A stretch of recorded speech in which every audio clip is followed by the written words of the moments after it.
Hey everybody out there in YouTube land, welcome to another episode of the Sidewalk Saint with your brother Phil, here to help you out. So today, this is a really good letter. I've done my best to figure out how to get out of pain. How do you get out of anxiety? I mean, just the immediate thing, not the entire schematic of how to do it, but more just, you wake up at night with just anxiety. Some people do, or sometimes you just feel anxiety and you're like, I don't want to feel like this. Why do I feel like this? Well, how do you get out of that? Okay, so let's get started. So we'll do an example. We'll say, okay, you're just feeling, and this happens to me too, you bet, and I have to get out of it too. It goes away after a while though, the more you do it. So that's good news. It can be gotten rid of over time, over practice. So anxiety hits you, you're in your car, commonplace for anxiety happen. Well, there's a lot going on around you. There's a lot of angry energy in people that drive cars. A lot of people that have grown up playing crash car video games and what is it, that game where you just run people over like it's nothing, things like that. Anyways, so it's just kind of in their mind subconsciously that it's just a war zone out there with the cars, and it really is. Not so much necessarily with running people over, but it's just a lot of angry people in cars. There's a lot of energy there. So what can you do? First thing is, you can focus on something else, and slowly it'll pull you out of. See, if your attention is on the fact that you have anxiety and you're driving, then that's all that you're going to have, and that's all you're going to feel, and it's not going to go away. But if you might, a real easy thing to put attention on, a really good thing to put attention on, I would say, is your breathing. You should just breathe, and you can imagine. Don't even imagine anything to do with the anxiety, because you're acknowledging it then, and it's probably going to stay there. I've had that experience. No matter how many times I breathed it out. Yeah, we all know that one. Breathe it out and breathe light in. Yeah, that's cool. But you're acknowledging the thing that's your problem, and any kind of acknowledging or attention of anything in your life adds power to it and draws it into your experience. And I've talked about this many times in all of my letters. So just breathe. I just say, I'm breathing, and just breathe, and you're breathing, and drive, and just take deep breaths. And it's, it might take longer with some people, and it might work right away with others. And so you're changing the focus. You're not adding any, there's no power behind the anxiety anymore, because it's not there anymore, because you're not focused on it anymore. You literally get things out of your experience by not paying attention to them. And that's actually a deep, dark secret of the media and those that would have you staying in slavery and having a stressful life and watching your children die at war for wars that serve no purpose. Anyways, I don't want to get way into that, but I know you know what I'm talking about. Anyways, so yeah, or let's say another example, we wake up with anxiety and you start fearing a whole bunch of stuff. Look, let's just put something basic right out there over the top of this entire letter that I'm telling you guys right now. Worry has never fixed anything ever. Worry only makes things worse. You've only added to the problem. You're only becoming more of the problem. You're only growing the problem by worrying about it. You're watering the flowers of dissent. Think about it.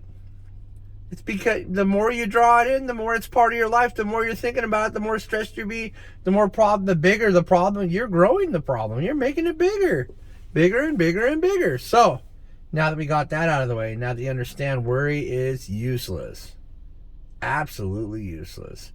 Now, I admit there are things that are right in front of you, and there'll be times when you can't avoid worrying.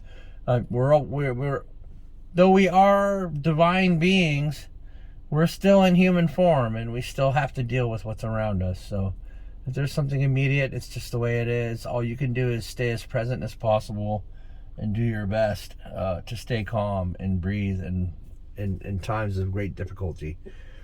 But you can still, even then, it might be harder, but you can still pull yourself out of it, and you still need to pull yourself out of it.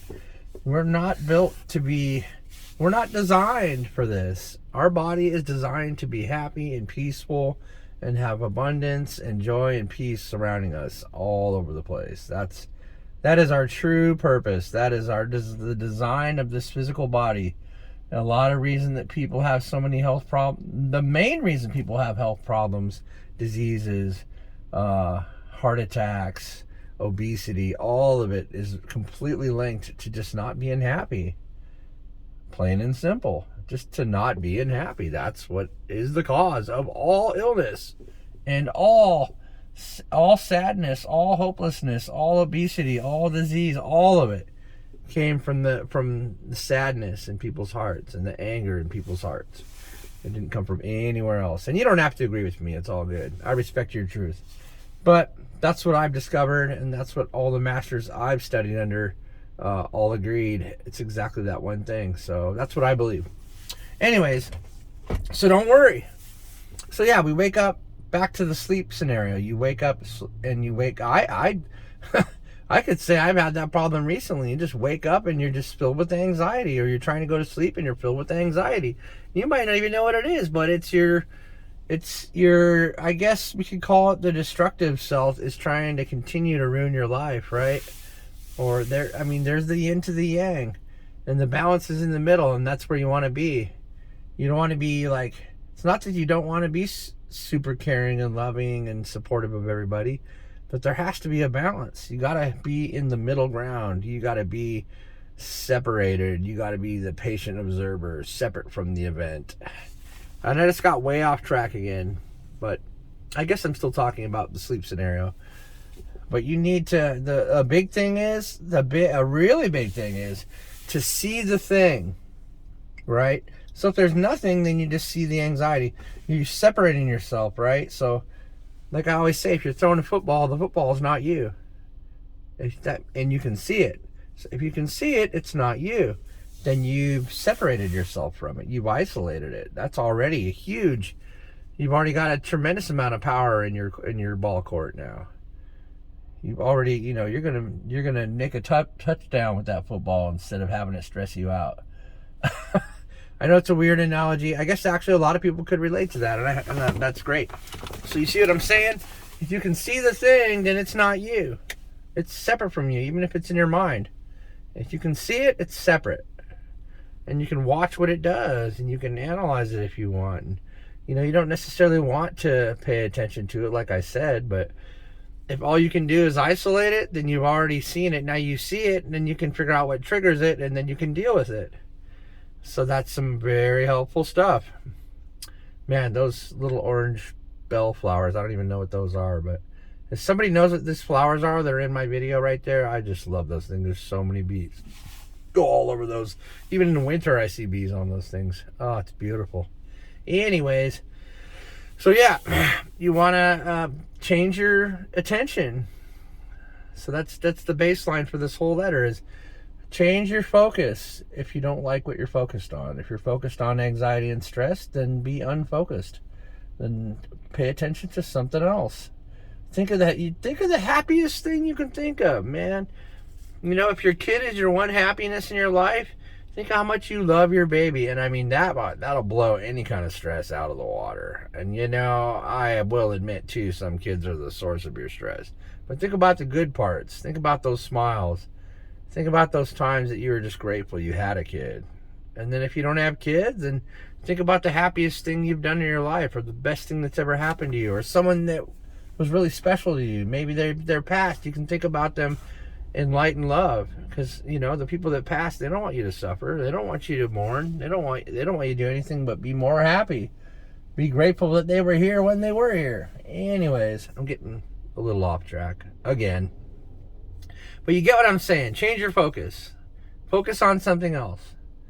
Be focused on, think of anything. Go as wild as you want to go. Oh, I got $1 million now, or something like that. Anything like that. Anyways, just change your focus, and over time, these things and anxieties will stop coming to you. And that's the main theme of this. You can get yourself out of any kind of anxiety and any kind of stress in any situation. Just, breathe or change your focus, find something else to think about, do anything of those types of things to just get your mind off that thing. Or if you don't know what it is, just you know what you're feeling, and that's what it is. It's just what you're feeling, not even an event.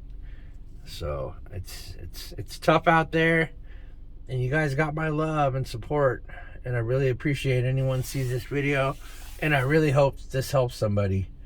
But this has worked really good for me, and it's worked really good in my coaching for other people, and so I hope it works for you, because you guys are my purpose. All right, we'll see you on the next one.